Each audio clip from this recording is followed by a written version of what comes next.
Hello, this is Julie Willand, and welcome to the Zentangle Project Pack series.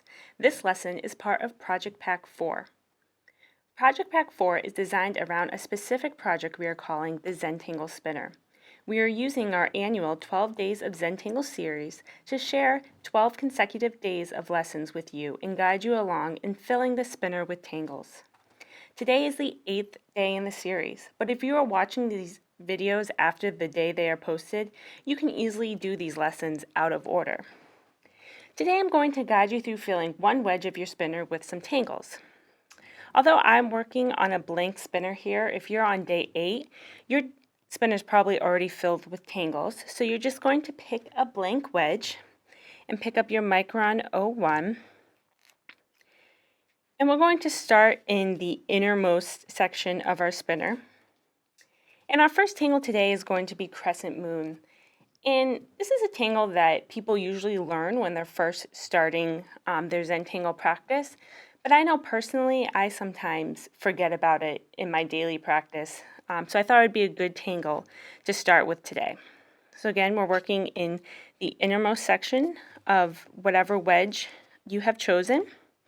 And we're going to start by adding some little ladybug shapes to the perimeter of the space. And then you want to leave some space in between, maybe enough for you to fit another little ladybug in there if you wanted to, but we're going to leave that blank. And you're going to go around the section, again, when you reach the corner. You can put one in there if you need to. There we have it. And then you want to go back in and you want to fill in those ladybug shapes with ink from your pen. So we're going to go ahead and color each of those shapes in. Remembering to turn your spinner when you need to. And then once you have all of your little ladybugs all filled in, we're going to go back and we're going to aura each of these ladybug shapes. And so you're just going to draw a line that mimics the shape of the ladybug. And we're going to do that for each little shape.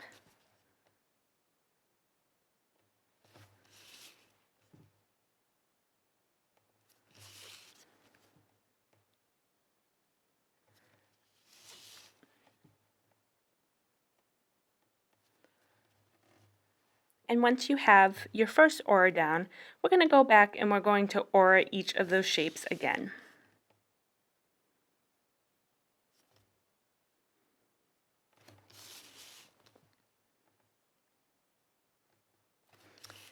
Keeping your auras about the same equidistance apart.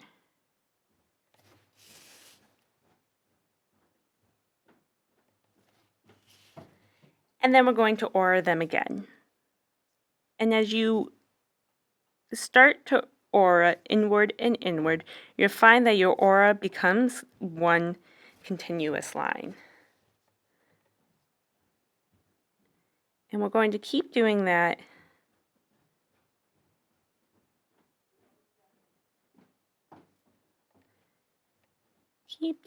until you can't do it anymore. And then I like to fill in that little shape. So there we have it, crescent moon. We are going to shade these, but I'm going to wait till the end to shade the entire wedge at once. So now we are going to move on to the second space here. And here we're going to do bales. And bales is a grid tangle, and it's one I've really come to love. And so we're going to start by creating a grid. But my grid is going to start in the corner here. And my line's not going to be perfectly straight. It's going to be a little wonky. And I'm going to put a parallel line in. Probably the width, you could like lay your pen in there, maybe a little smaller. And I'm going to keep going, parallel lines. Kind of mimicking that initial wonkiness. I'm going to turn my tile and I'm going to start in the in the other corner here, and I'm going to do the same thing.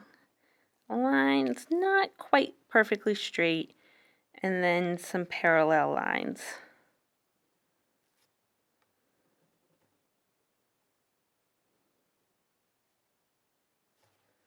So there we have our grid. And then the next thing we're going to do is we're going to add a little rice shape that kind of hugs each of these lines in the grid. And so you're going to start in the corner here and come out a little bit and then back in. And then do that again on the other side. And there you have what I'm calling a little rice shape. And you're going to do that to each of these lines, starting in the corner, come out a little bit, and then meet back in the corner.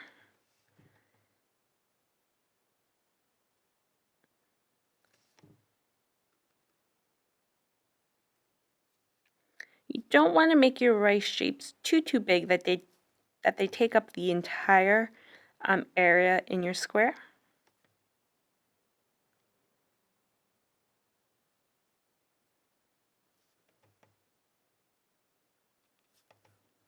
And then once you have all of those rice shapes in, you can turn your tile, and you're going to do the same thing on the lines going in the other direction. So again, starting in the corner, coming out a little bit, and meeting back in. Starting in the corner, come out a little bit, and meet back in the corner. And what I really like about bales is that once you have finished it, you have these spaces in between where you can kind of do what you want in them.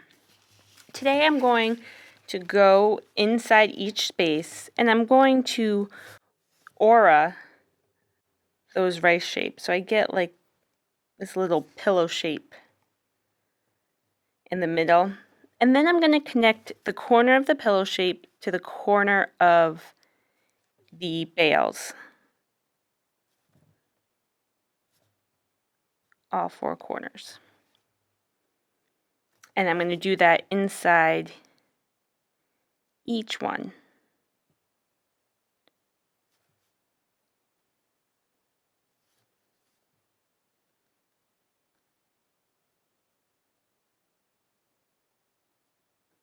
And although there's not a full square here, we can imagine that it continues underneath the banner there. So I'm just going to draw it as if it did keep going. And you find that if you didn't do a perfect grid, and your lines are a little wonky like mine, then all of your spaces in between are going to be a slightly different size. And I think that's okay. I think it gives it a little more character. And the last one. And there we have our bales. And again, I'm going to come back and shade this after we've completed the entire wedge.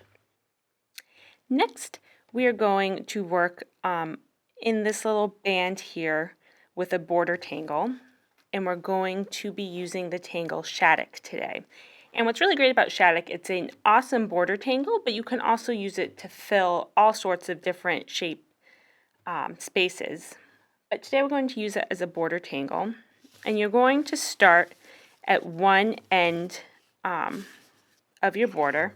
I'm going to start right here. And I'm going to start in this corner right here. And I'm going to draw an arc that goes across and meets the other side, so you kind of have this wedge. And then I'm going to aura the inside of that arc, just like that. And I'm going to continue to aura these lines until I get to the corner there. And I'm going to turn my tile. It's really important with this tangle that you remember to turn your tile or your spinner. And I'm going to start where that first arc ended, and I'm going to draw another arc going in the opposite direction. And then I'm going to aura the inside of that arc.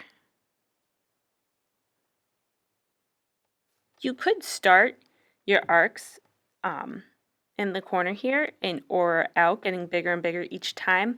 But I find if you start with this first, the largest arc first,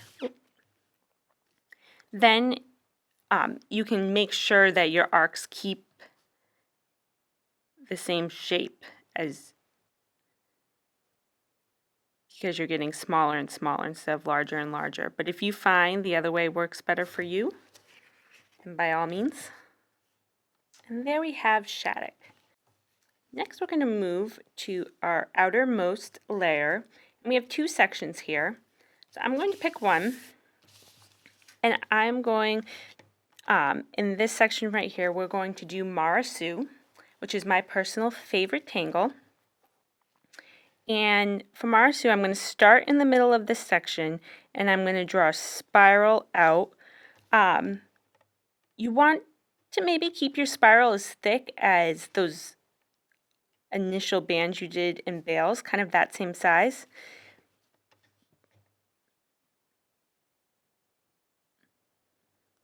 You want to maybe see if you can get 2 or 3 spirals in there. We got about 2.5 there. And then starting right here in this middle dot, I'm going to do a line that connects it to this line right here. And mine has a little bit of a curve to it. And then we're going to do a second line that kind of meets at that same dark dot that again has a little curve to it. Then I'm going to leave a little space, and I'm going to be working on this line here, so the first little spiral, and I'm going to draw another line here, and then another one parallel. Well, not perfectly parallel, because if those lines kept going, they would cross, but creating a little wedge of sorts. And then I'm going to leave some free space. And I'm going to draw this shape again.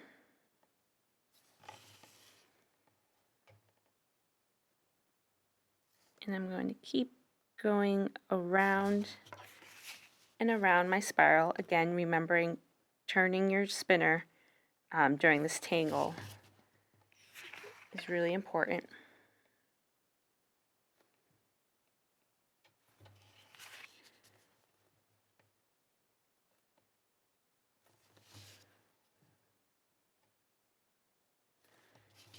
And all of my little spaces are about the same size, but they don't have to be exact.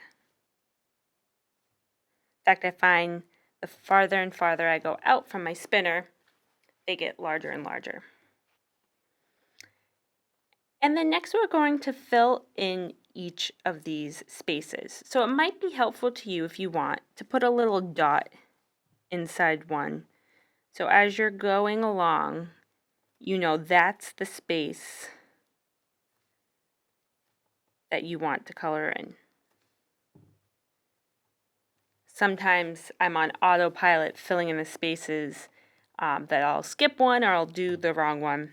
So it is helpful so you know that if there's a dot there, that means you want to fill that in. And then we're just going to begin filling in spaces with our ink.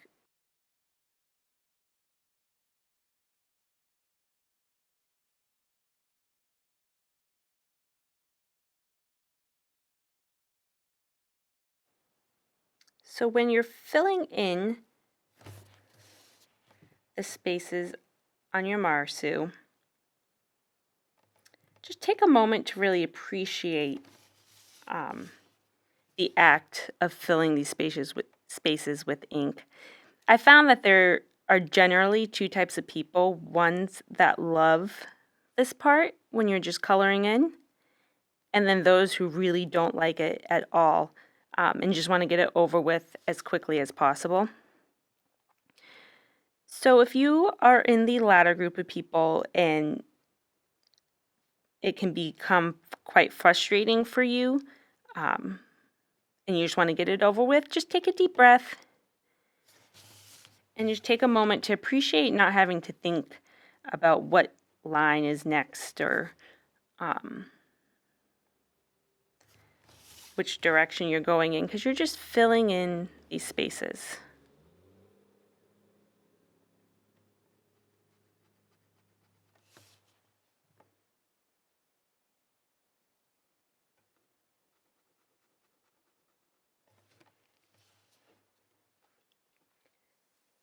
And once you have all of your spaces filled in, we're going to go back and we are going to add an aura to each side.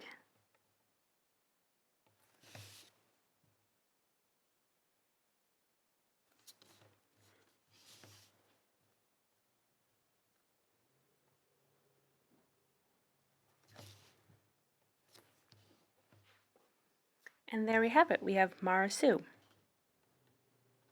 And finally, in our last space right here, we're going to do Indirella. And Indirella is a unique tangle in the sense that it's one of the only tangles where none of the lines actually touch each other. It's just a series of auras and auras and auras. And we've actually done, in the tangles we've done today, we've used the aura technique quite a bit.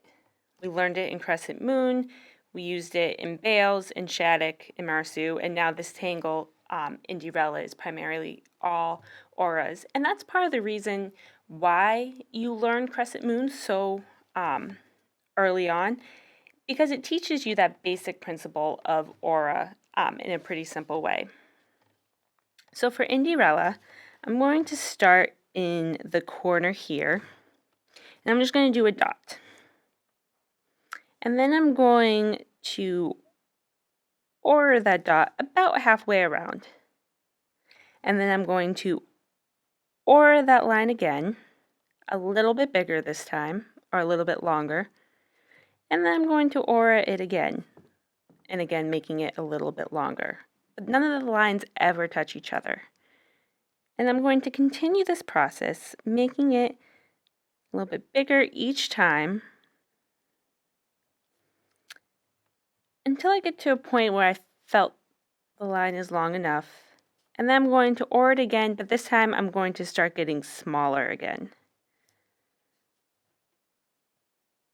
Each time the line is going to be a little bit shorter.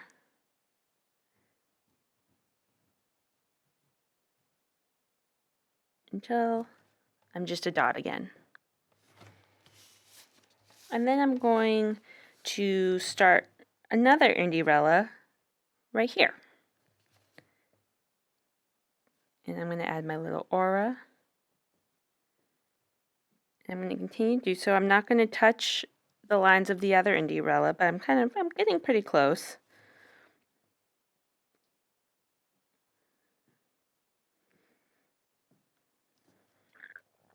And about that point now, I'm going to start getting smaller again. And what's cool about Indirella is you can really kind of control the way your little shape morphs. So as my lines start to get smaller, I'm going to kind of favor one side a little bit.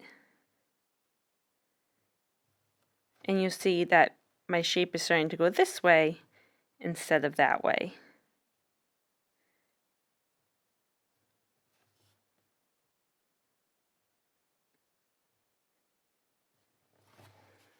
And that one's a little bit bigger, and that's okay. Your shapes can be all different sizes. In fact, I'm going to put a real little guy right here. Kind of reminds me of a school of fish. So again, we're going to fill this space right here with all these little Indirella shapes. The key to remembering is A, to aura, and B, that none of your lines actually touch each other.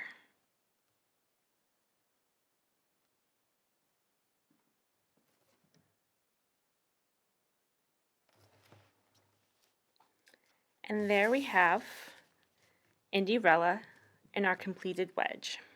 So now you can go ahead and you can put your cap on your micron, and you can pick up your pencil because we're going to shade. If you are doing these Project Pack videos a little bit out of order and you haven't already applied the watercolor to your spinner, I would not shade at this time. I would wait till after you apply the color and it dries to then shade. But if you already have the color on, then you can go ahead and pick up your pencil. And first we're going to shade Crescent Moon here. And I'm just going to add some graphite in between these little ladybug shapes. You don't need to add any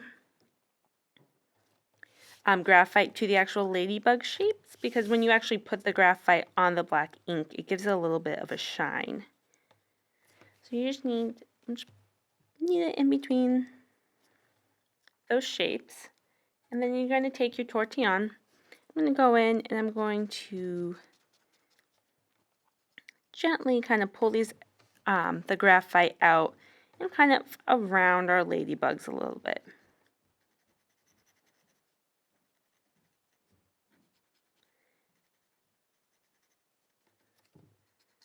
You'll want to be careful not to pull the graphite into your entire space so that the entire thing is shaded, because you need that light space in the middle to give it that contrast. I'm actually going to go back in and add a little bit more here and then go back in and soften it up. And there we have Crescent Moon. And next we're going to shade bales. And the way I'm going to shade bales today is I'm going to add some graphite to those original lines of the grid that we put down.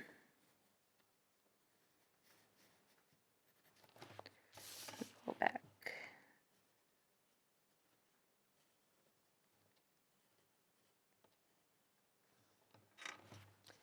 And then I'm going to take tortillon. I'm just going to soften them a little bit.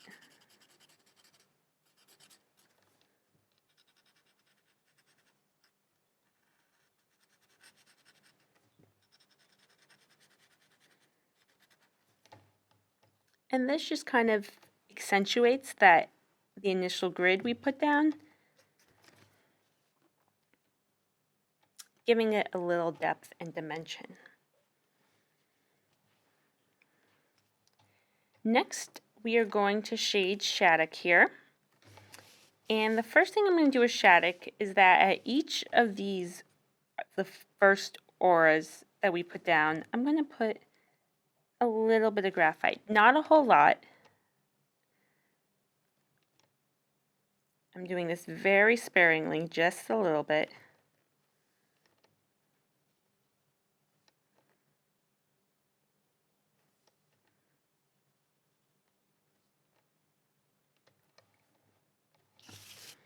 And then I'm going to add some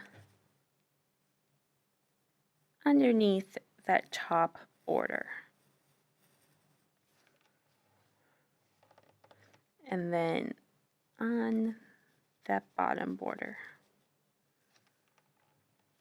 And then I'm going to go back in and soften it up.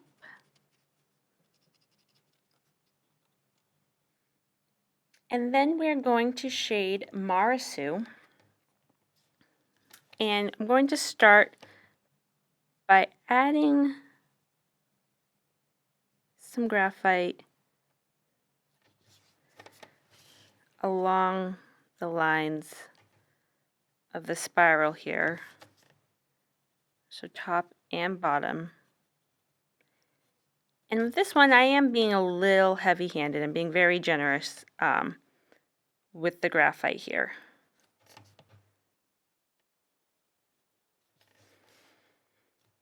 And then we're going to take a tortillon. I'm going to go in, I'm going to soften these edges, pulling it into the middle on both sides, but making sure to leave this middle area untouched by the graphite. That is important when shading this tangle, because that way it gives it kind of that rounded coil look. Now you don't have in your project pack a white charcoal, but if you have one laying around, I would pick it up, because I'm going to use this on the Marasu to really make it pop. And I know these aren't in your project pack, but I just can't help myself.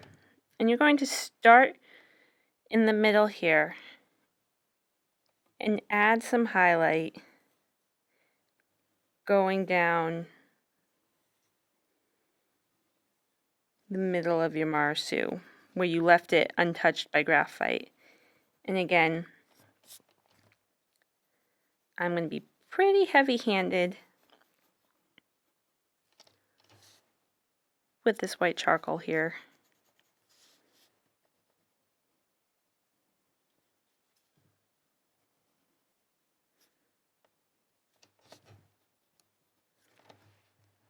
And you see how it gives it that highlight to really give it some more depth and dimension. And then finally, we're going to shade our indiarellas. And I'm going to shade each of these little shapes individually. And what I'm going to do, I'm going to turn my tile here, and I'm going to kind of work on the bottom of each shape, adding some graphite.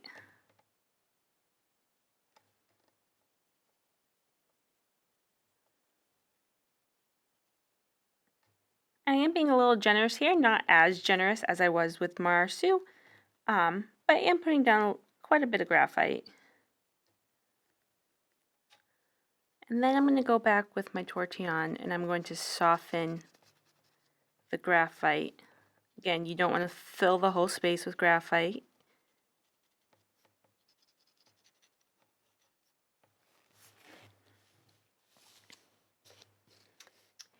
And there we have it. Thank you so much for joining me today on day 8 of Project Pack 04. I've had so much fun tangling with you guys on our Zentangle spinners, and I hope you guys have a great day.